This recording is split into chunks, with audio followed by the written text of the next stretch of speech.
Bismillahirrahmanirrahim. Alhamdulillah wassalatu wassalamu ala Rasulillah wa ba'd. Teman-teman sahabat asli yang dimulakan Allah. Alhamdulillah jumpa lagi di podcast kita kali ini juga masih dalam serial Soleh Muslihun bersama Ustadz Bambang Ridho Hafizahullah Ta'ala yang sudah bersama saya di studio Tasli. Assalamualaikum Ustadz Bambang. Waalaikumsalam warahmatullah. Alhamdulillah sehat Ustadz ya. Alhamdulillah. Ada tampilan yang baru nih, Masya Allah. Alhamdulillah. Supaya ada penyegaran nih, refresh ya. Iya Ustadz, masih di pembahasan soal muslim. Terakhir kita masih atau sudah membahas tentang mindset seorang muslim. Kayak kita dibutuhkan, seingat saya ada yang namanya naqduz zati, betul gak Ustadz? Ya kritik atau muhasabah gitu ya. Tanpa harus cari kambing hitam menyalahkan orang gitu. Dan beberapa mindset seorang muslim yang harusnya sudah dibangun sejak awal agar menjadi bekal lah untuk menjadi muslih gitu, soleh dan muslih. Nah kali ini kita akan ngobrolin apa lagi Ustadz? Masih dalam tema yang sama kah? Misalkan masih bahas mindset kah? Atau memang masih atau sudah ada tema lain gitu? Ya, bismillah wassalatu wassalamu ala Rasulillah. Kita masih berbicara secara garis besar tentang tema tentang berpikir gitu ya. Tentang potensi akal, cara berpikir dan yang berkaitan. Itu sudah habis nih tentang mindset. Macam-macam mindset yang harus dimiliki itu sudah selesai. Nah, kali ini kita akan membahas tentang bagaimana cara meningkatkan kemampuan atau potensi akal dan pikiran seorang manusia gitu. Kan tapi sebelum kita nanti gimana caranya gitu ya. Ini kita harus jawab dulu kenapa harus ditingkatkan gitu kan. Kenapa enggak ya biarin aja. Biasa-biasa aja gitu kan. Kenapa harus ditingkatkan kan gitu. Nah, ada beberapa alasan ya kenapa harus ditingkatkan gitu. Bahkan alasan-alasan ini dijelaskan oleh Dr. Majid Ihsan Al-Kilani yang diambil gitu ya, diintisarikan dari ayat-ayat Al-Quran gitu. Jadi ini menarik gitu. Jadi artinya sebenarnya Al-Quran di sekian banyak ayat mengajarkan mindset yang benar gitu ya, penggunaan potensi akal yang baik, bahkan yang salah juga dijelaskan gitu kan oleh Al-Quran sebagai pembanding untuk menjadi peringatan gitu kan. Jangan diikuti loh yang salah tuh gitu kan. Itu kan komprehensifnya Islam dan Al-Quran kan seperti itu. Nah, komprehensifnya lagi tadi diajarkan diajarkan lah bagaimana cara meningkatkan potensi akal ini gitu. Plus diajarkan juga atau disebutkan juga alasannya apa sih gitu kan. Kenapa sih kita harus meningkatkan potensi akal gitu. Ada beberapa alasan Ustaz. Yang pertama kata Dr. Majid bahwa potensi akal manusia itu memang dianugerahkan oleh Allah sejak lahir. Jadi ketika seorang manusia lahir memang itu seorang manusia sudah diberi anugerah berupa potensi akal dan berpikir kan itu sudah sepaket. Nah, yang harus dipahami berikutnya, potensi berakal dan berpikir ini bisa meningkat, bisa juga melemah. Artinya dia nggak stuck di situ. Tidak stuck begitu saja. Bisa meningkat, bisa melemah. Meningkat ketika dia dilatih, dididik, dibina gitu ya. Atau bahkan bisa melemah, bahkan bisa mati gitu ya. Bisa mati, bisa dalam arti orang sudah tidak aktif lagi lah kemampuan akal dan pikirannya gitu. Ketika kapan? Ketika disalahgunakan, ketika dididik dengan salah gitu kan, atau ketika berada di lingkungan yang buruk juga gitu ya. Perilaku yang buruk juga mempengaruhi kemampuan berpikir, kemampuan akal seseorang juga. Bahkan suasana atau lingkungan yang cenderung menindas masyarakat. Intinya bisa dibayangkan kalau sebuah masyarakat itu modelan pemimpinnya itu otoriter, itu juga bisa mempengaruhi potensi akal dan kemampuan berpikir masyarakatnya. Dibuat tidak berpikir, maksudnya dikerdilkan. Tidak, ya kalau sudah begitu kan lama-lama kan otak manusia itu kan tumpul gitu kan, sudah tidak kritis lagi gitu kan, karena dimatikan, sudah merasa biasa aja dengan keadaan yang ada, dengan apa namanya bahaya, dengan musibah, dengan apa, dengan kezaliman yang ada kan gitu, kayak udah terbiasa akhirnya. Sudah terbiasa. Nah, ya mudahnya sih sebenarnya kan karena apa ya, potensi akal dan berpikir manusia itu kan abstrak, dalam arti tidak dapat dilihat secara fisik gitu kan.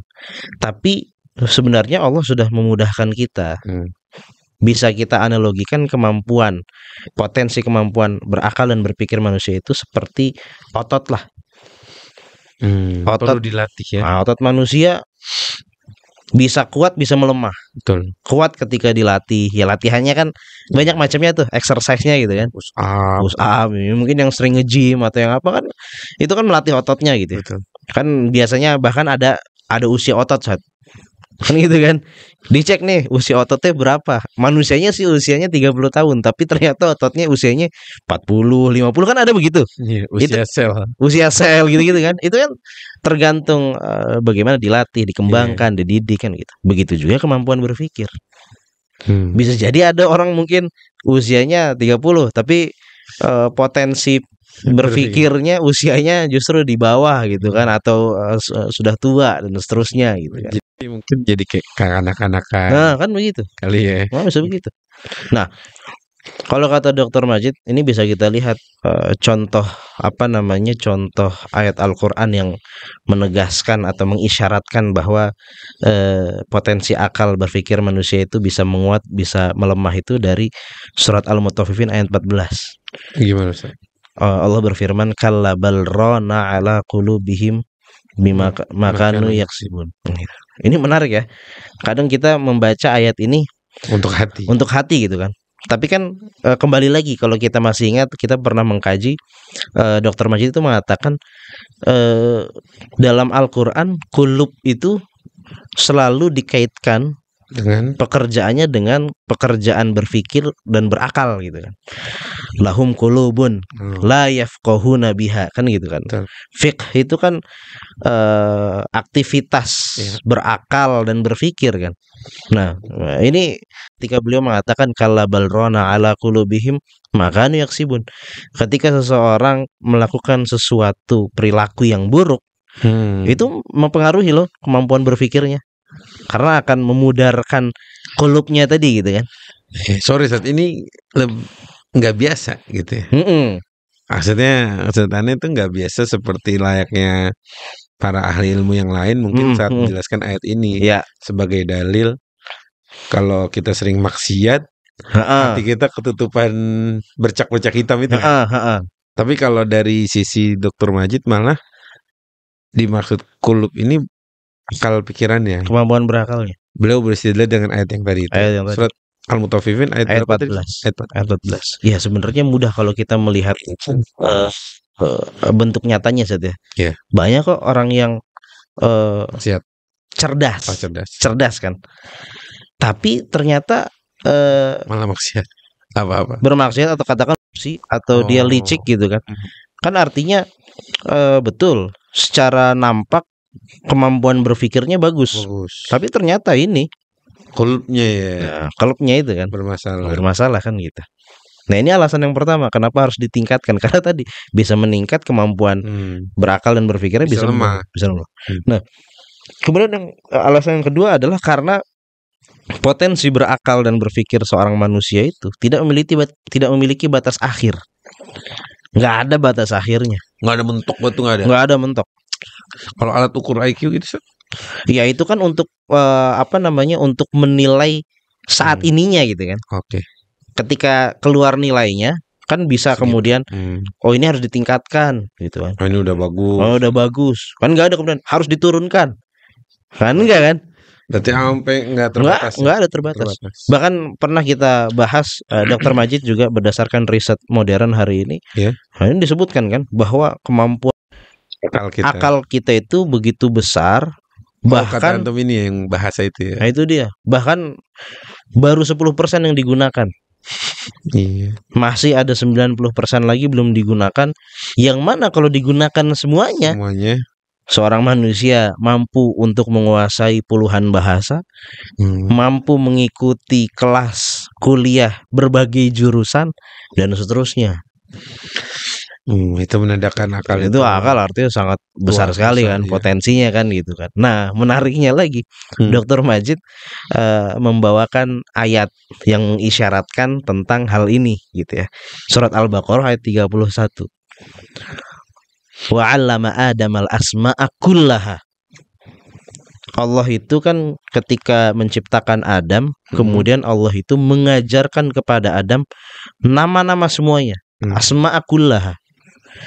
Itu ayat itu justru mengisyaratkan bahwa siap punya anugerah, diberikan anugerah oleh Allah untuk bisa ya menghafal, memahami, meneliti gitu ya, menganalisa semua hal.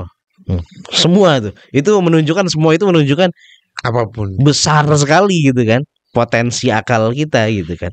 Nah, ini alasan kedua kenapa kemampuan berakal dan berpikir harus ditingkatkan kan gitu. Nah kemudian kenapa harus ditingkatkan juga? Alasan yang ketiga adalah setiap aktivitas manusia, apapun aktivitasnya, kecil atau besar, itu selalu berkaitan dengan aktivitas berakal dan berpikir. Sampai ketika kita minum, kita makan, gitu ya. Pasti ada akal ya. Tidur, itu kan sebenarnya akal itu sedang merespon. Wah kita ngantuk nih. Apa yang kita mau? Gitu. Yang harus dilakukan apa kan gitu kan? Nah kan gitu. Ya bisa jadi responnya adalah ngopi karena tetap ingin beraktivitas gitu kan. Atau harus tidur nih karena dalam keadaan menyetir kan gitu kan. Ini kan tidak serta-merta ini hanya sebuah aktivitas yang lewat begitu saja kan, sebenarnya ada aktivitas berakal di sini kan. Ketika akal itu tidak diasah, tidak dididik, tidak dikembangkan, ditingkatkan, ini berbahaya. Berbahayanya ketika nanti manusia menghadapi sebuah tantangan, sebuah masalah, nggak peka dia, salah mengambil keputusan. Harusnya ngapain jadi ngapain. Nah, akhirnya nanti dia tidak bijak. Apalagi nanti kalau sudah masalahnya dia adalah pejabat negara kan gitu. Dia adalah orang yang punya kuasa untuk mengurusi rakyat gitu kan. Artinya sensitivitasnya menurun, Seth. Oh, pasti itu menurun.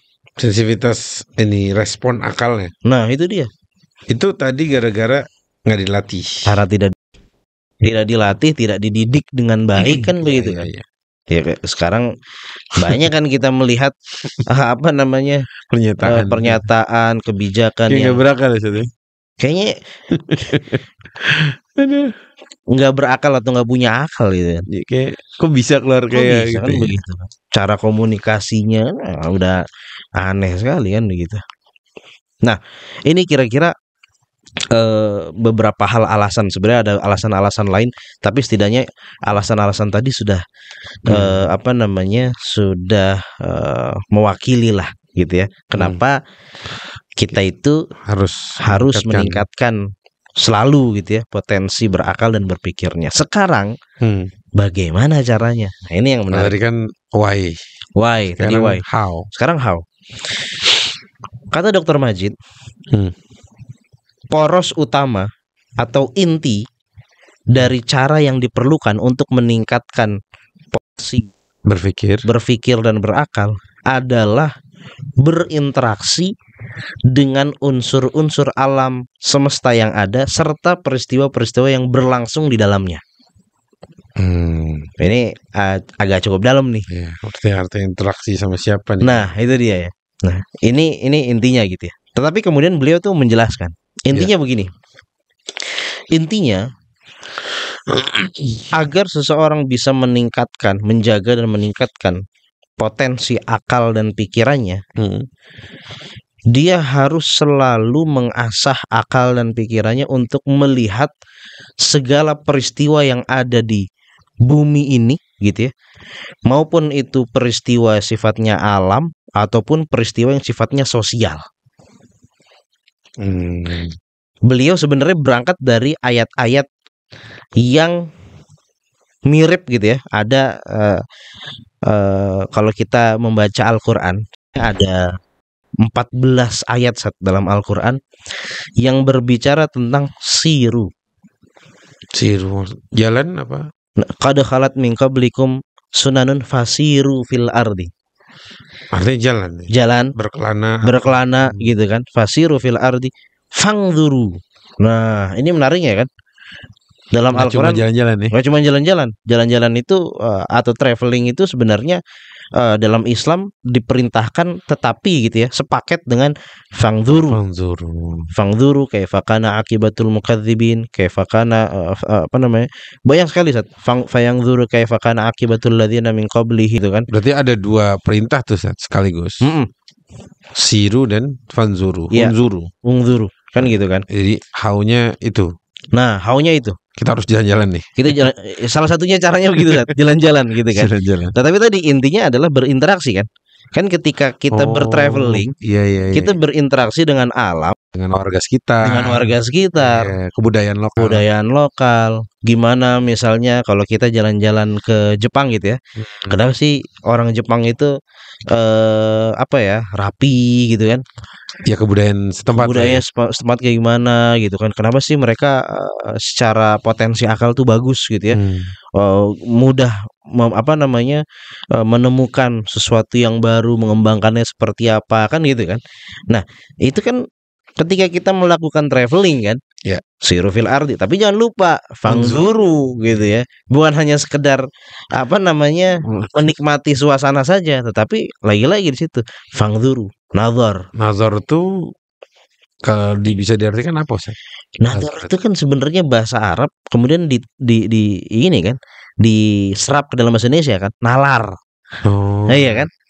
Zahir. Nazar, kalau sama kayak zuhur lohor. Oh iya kan, dho-nya tuh jadi L gitu. Nalar. Nah, kalau kita berbicara tentang nalar, ya jelas itu pakai akal. Itu pakai akal, berpikir dan seterusnya kan. Itu sampai ada 14 ayat dalam Al-Quran. Kita berarti disuruh jalan-jalan nih, teman-teman. Disuruh jalan-jalan. Makanya tapi jangan cuma jalan-jalan. Jangan cuma jalan-jalan. Makanya saya kepikiran gini, kenapa Rasulullah itu sampai pernah bilang gitu kan, la tusyaddu rihal illa thalathati masajid.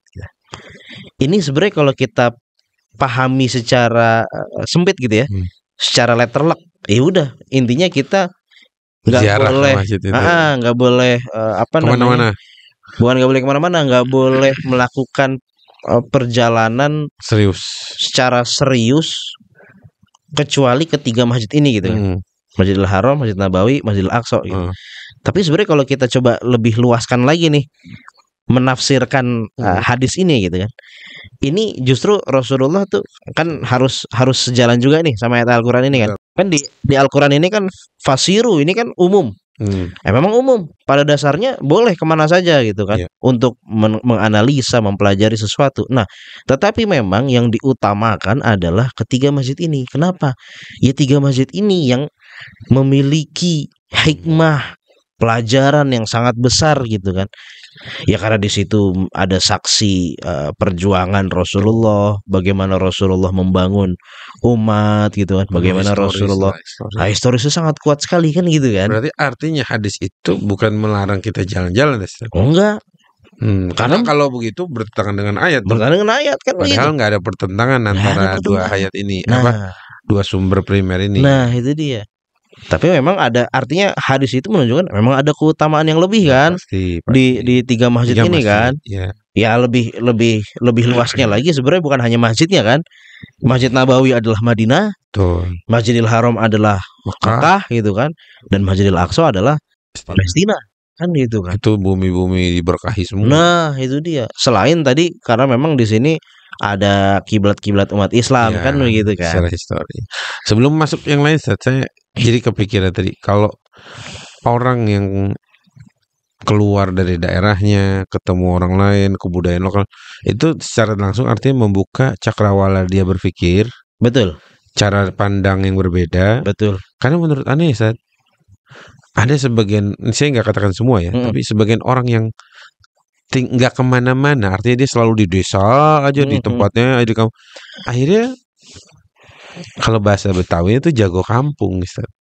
Pikirannya sempit gitu ya. Iya, jadi kayak dia aja hidup tuh kayak dia representatif hidup yang beneran gitu. Padahal kalau kita yang katakanlah kita pernah santren di mana, belajar di mana, kan itu artinya kan kita keluar ya dari negeri kita gitu. Terus melihat kebudayaan, ketemu orang banyak, oh ternyata itu secara tidak langsung memang merubah cara pandang manusia gitu. Betul. Kayak gitu ya sebenarnya. Dan akhirnya kan ketika dia, misalnya dia perantauan gitu ya, merantau ya. Dia perantauan, dia melihat ada sesuatu yang bisa dibawa ke kampungnya agar kampungnya bisa lebih maju kan gitu kan. Betul. Itu memang apa namanya keutamaan atau salah satu hasil positif ketika seseorang merantau kan begitu kan. Nah makanya menarik nih saat ketika ada pejabat yang justru melarang jalan-jalan study tour gitu. Kan gitu kan. Ini kan menurut saya ini emang ada masalah kan. Kan ada masalah nih. Masalah biaya kali Sar. Ya masalah biaya. Kemudian tuh ada masalah kecelakaan kan gitu. Tapi kan dia salah memahami inti masalahnya di mana gitu kan. Oh iya. Kan ini biaya, ini mungkin karena ada oknum di pihak bisa ditekannya. Bisa ditekan atau disubsidi. Ada subsidi kan. Orang bayar pajak juga kita sendiri kan. Kan gitu. Karena malah didukung. Nah, harus didukung justru. Tinggal ditertibkan aja kan cara-caranya kan. Adapun masalah ya diselesaikan. Poin masalahnya itu ya. Iya, ini justru dia tidak menyelesaikan inti masalahnya kan. Justru menambah masalah. Bener, karena buktinya apa? Roda perputaran ekonominya nggak berjalan. Banyak yang mengeluhkan kan pemilik transportasi. Iya sih. Gimana dia gaji apa namanya? Supir-supirnya. Kan gitu. Oh, itu tempat-tempat wisata juga yang biasanya didatangi oleh anak-anak kan gitu kan. Ini kan sebenarnya kalau ada masalah harus ini dia nih. Pinter memitigasi masalah dan mencari solusinya kan gitu kan. Iya sih, benar. Nah ini menarik saat Dr. Majid memberikan apa namanya semacam kurikulum gitu ya.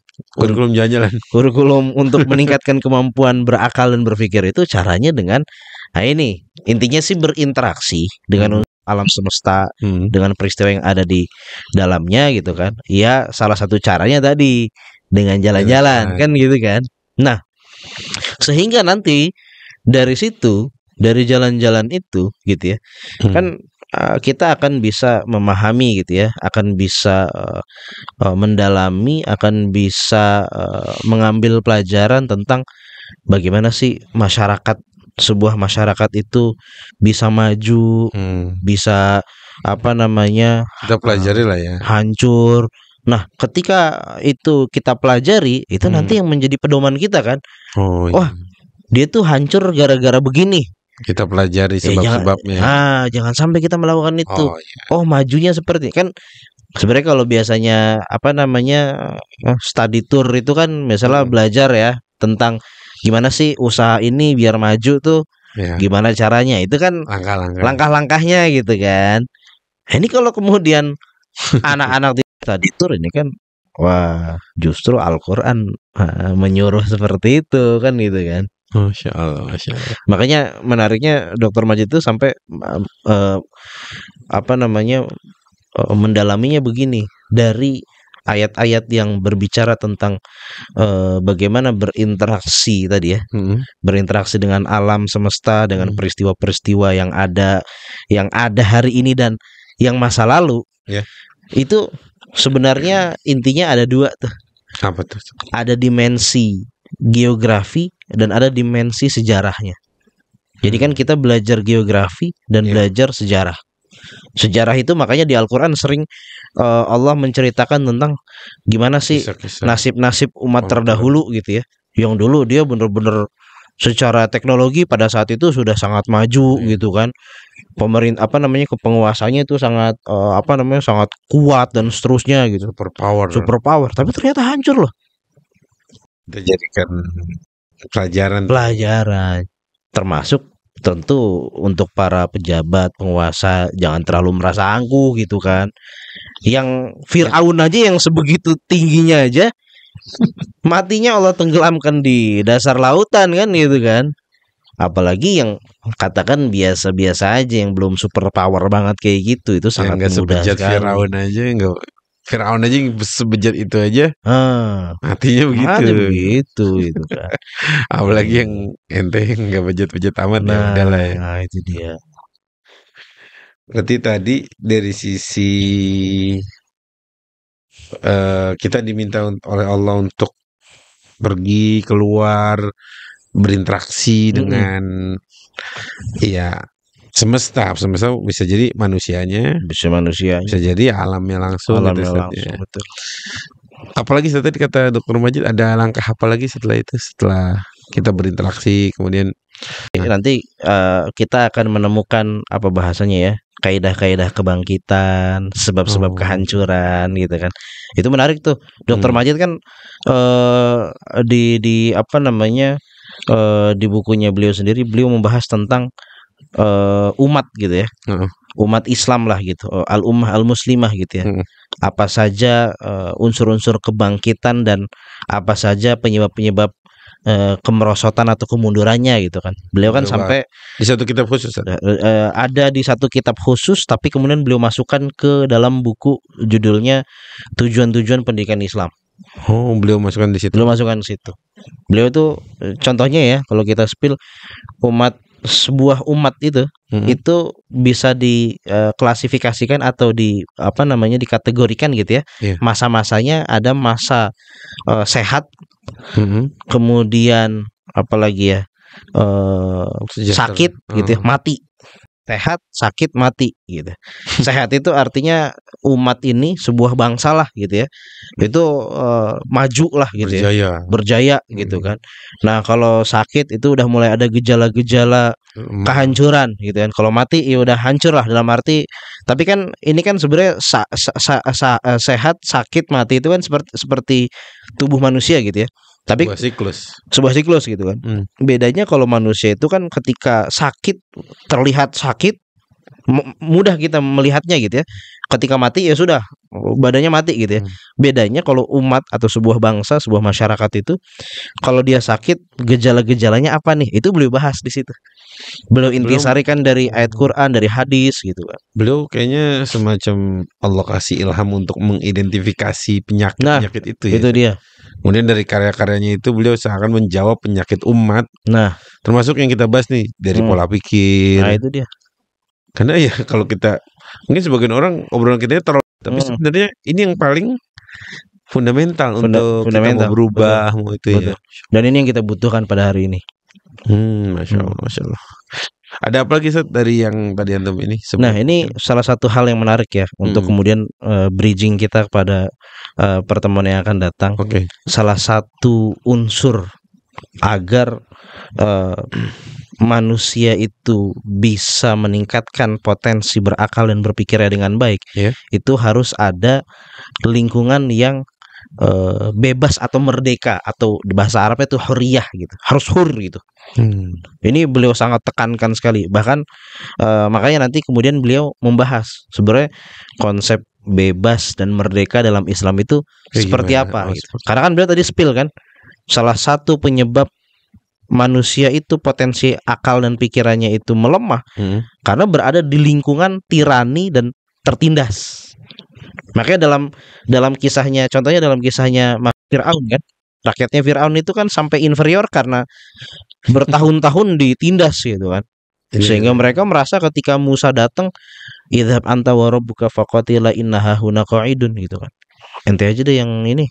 Kayaknya kami nggak percaya deh kami bisa menang lawan Fir'aun, karena merasanya sudah kayaknya nggak bisa dia udah nggak bisa dia kayaknya di ini udah putus asa kan gitu ya. Itu dampak terburuknya kematian akal dan cara berpikir itu bisa melemahkan semangat, putus asa. Betul. Mungkin kayak hari ini kali zaman kita kayak udah Udahlah ngapain sih ngurusin Iya, ini? iya. Gini aja lah gitu. Sama kan kayak perang di Gaza itu kan. Israel, Amerika dengan dunia barat, dunia Eropa itu kan berusaha mendesain orang Gaza secara khusus, orang Palestina secara umum, secara besar lagi umat Islam, secara besar lagi manusia di dunia, seakan-akan kan dibuat putus asa kan, ini kita nggak bisa ngapa-ngapain gitu. Padahal enggak, sebenarnya enggak, kita bisa gitu. Ada kemauan atau enggak gitu. Makanya para mujahidin juga justru mereka yang mana nggak ada yang putus asa sama nggak ada yang putus asa justru kan, sumud ya nih kokoh gitu. Karena itu dia punya mindset yang bagus. Nah itu dia. Masya Allah. Baik, Masya Allah nih Ustaz Ridho. Jadi nggak apa-apa lah ya teman-teman sahabat asli kita tuh mulai ngaji yang berat-berat, ngobrol yang berat-berat tuh untuk kalau bahasa Ridho tuh Ustaz Ridho nih membina akal kita, mendidik akal kita, membiasakan akal kita untuk hal-hal yang besar, yang lebih manfaat, bukan yang kita sudah cukup kayaknya banyak sekali yang hal recehan Ustaz. Iya.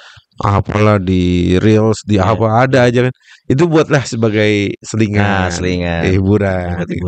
Tapi seorang muslim, seorang soleh yang berharap jadi seorang muslih, kedepannya dia perlu memaksimalkan daya pikirnya atau kemampuan berpikir dan kemampuan akalnya untuk bisa dari kata Ustaz Ridho ya, berjalan kemudian melihat sebagai pembelajaran, melatih atau mengasah kepekaan kepekaan nalar dan pikir kita.